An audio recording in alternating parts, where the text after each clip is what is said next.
proses produksinya merusak alam. Menurut kami, itu termaksud dengan hal yang arogan. Bisnisnya jalan, ownernya jalan-jalan. Ungkapan tersebut selaras dengan teori psikologi. Bagaimanakah mengimplikasikan mimpi dalam berbisnis?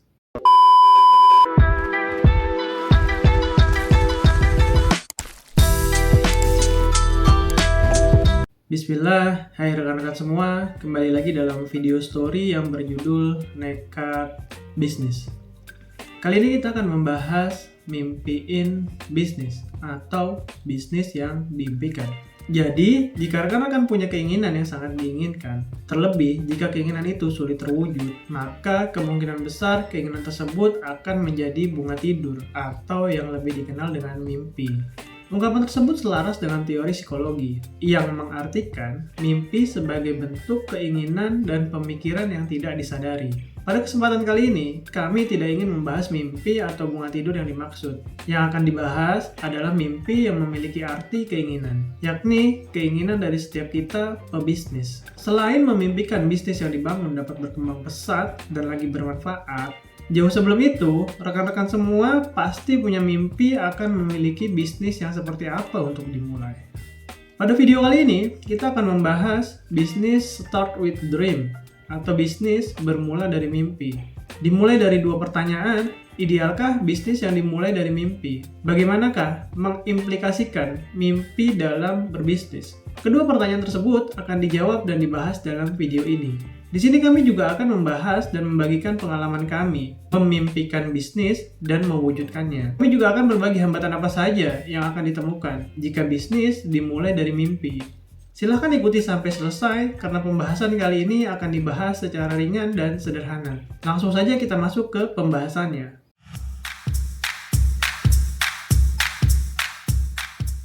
Mimpi merupakan kegiatan berpikir dalam keadaan tidak sadar. Walau begitu, bermimpi juga bisa dilakukan secara sadar, atau lebih tepatnya setengah sadar. Mimpi bisa disebut juga dengan bunga tidur yang penuh arti. Keinginan muncul dari impian. Cita-cita atau tujuan yang berhasrat tercipta juga dari impian. Karena mimpi itu free, bebas, atau gratis. Semua orang bisa bermimpi. Bahkan dalam film, robot yang ditanamkan sistem akal, robot tersebut pun mampu bermimpi. Mimpi juga bisa lahir karena paparan informasi berulang yang kita terima hari demi hari dalam kehidupan kita. Jadi apa mimpimu? Bermimpi jadi pebisnis kah?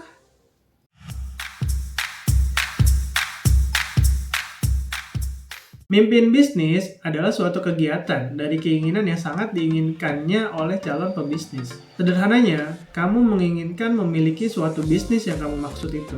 Karena kamu melihatnya, merasakannya, dan terus mempelajarinya, hingga kamu terus-menerus terpapar pada bisnis itu. Dan hingga terbawa mimpi.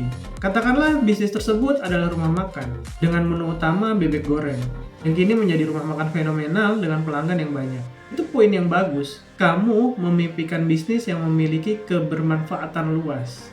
Karena kamu sudah memiliki niat bisnis, sampai pada saatnya kini kamu menginginkan memiliki bisnis rumah makan bebek goreng tersebut. Muncullah pemikiran, sepertinya saya bisa menggoreng bebek dengan kualitas yang sama seperti rumah makan tersebut.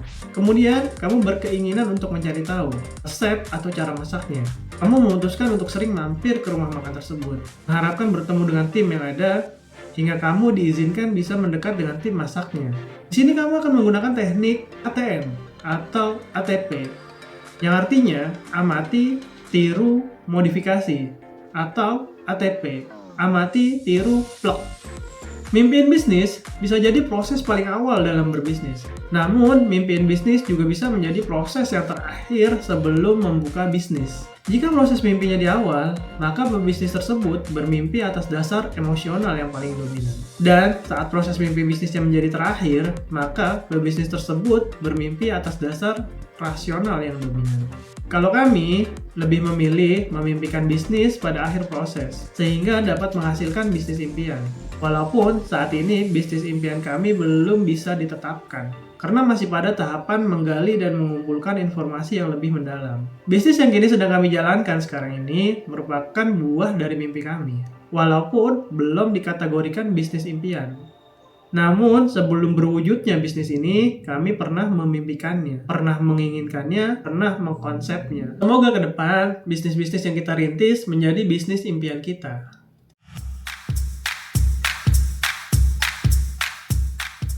Untuk mewujudkan mimpi bisnismu, caranya cukup mudah, karena kan hanya butuh bangun dari tidur. Gitulah cara kami mewujudkan impian kami. Ini serius, bangunlah dari tidurmu, maka impianmu akan terwujud. Karena bermimpi dilakukan pada saat setengah sadar, bahkan tanpa sadar.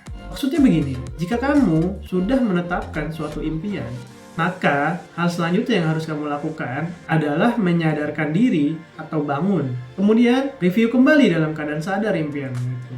Setelah itu, tetapkan pilihanmu, layak atau tidak layak impian tersebut untuk diwujudkan. Keterampilan memutuskan atau menetapkan impian itu yang membutuhkan keberanian dan tanggung jawab dalam bertindak. Maka, latihlah keterampilan tersebut agar banyak impianmu yang menjadi nyata.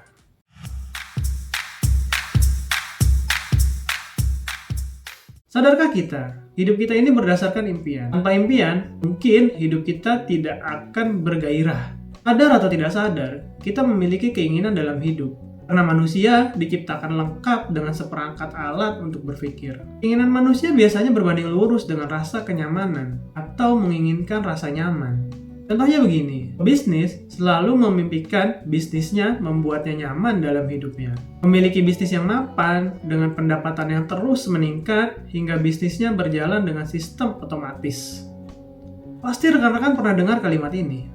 Bisnisnya jalan, ownernya jalan-jalan. Kami menyarankan jika pada awal tahapan berbisnis tidak memimpikan hal tersebut karena dapat merusak sistem otak kita. Terlebih jika kita terlalu lama di dalam zona nyaman, area profesional atau pekerja dengan gaji bulanan. Belief system atau sistem kepercayaan dalam otak kita akan rusak jika kita berkeinginan seperti itu. Bisnis yang terotomatisasi merupakan hasil dari perjalanan panjang yang penuh perjuangan. Lebih seringnya, kita para pemula selalu melihat hasil dari bisnis yang sukses, tanpa pernah tahu betapa perihnya perjuangan dari para pendiri bisnis tersebut.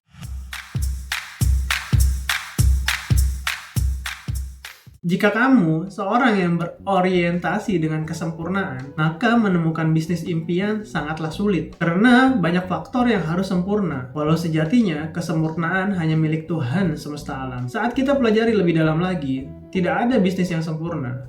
Terlebih sampai keseluruhannya sempurna. Ada bisnis yang mapan, mampu menghasilkan keuntungan yang besar, tapi nyatanya proses produksinya merusak alam. Ada bisnis yang laris manis, terlihat bahagia pemiliknya. Setelah kita melihat lebih dalam lagi, ternyata kehidupan sosial keluarganya terbengkalai. Jika kita memimpikan bisnis yang dapat menghasilkan uang yang banyak, hingga mampu memakmurkan diri kita, dan membahagiakan pada orang lain, menurut kami itu termaksud dengan hal yang arogan. Karena bisa saja membahagiakan orang lain adalah hanya dalih atau alasan yang dibuat untuk mendapatkan kesan bahwasanya keinginan kita itu sangat mulia. Padahal sejatinya, kita hanya menginginkan kemakmuran itu untuk diri kita sendiri. Karena sadarlah, kita adalah manusia yang memiliki sifat egois, seberapapun itu kadarnya. Jika kamu ingin berbagi kepada yang lain, mengapa harus menunggu makmur atau banyak uang? Bagikan saja apa yang kamu punya saat ini. Pasti itu akan jauh lebih bermanfaat bagimu dan bagi penerimanya. Maka kami menyatakan, tidak benar jika kita berpikiran ingin berbagi setelah kita makmur.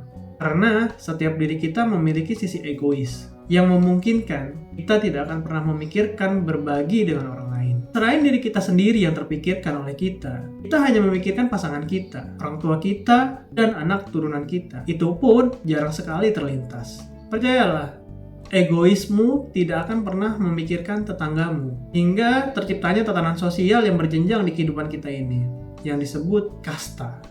Entah dari mana awalnya kita mengukur sebuah kesuksesan dengan banyaknya uang, hingga otak dan pemikiran kita teracuni oleh semua yang bersifat materi. Kita berpikir, yang mengenakan jas menjaminkan kesuksesan. Yang menaiki kendaraan mewah, dia dikatakan sukses.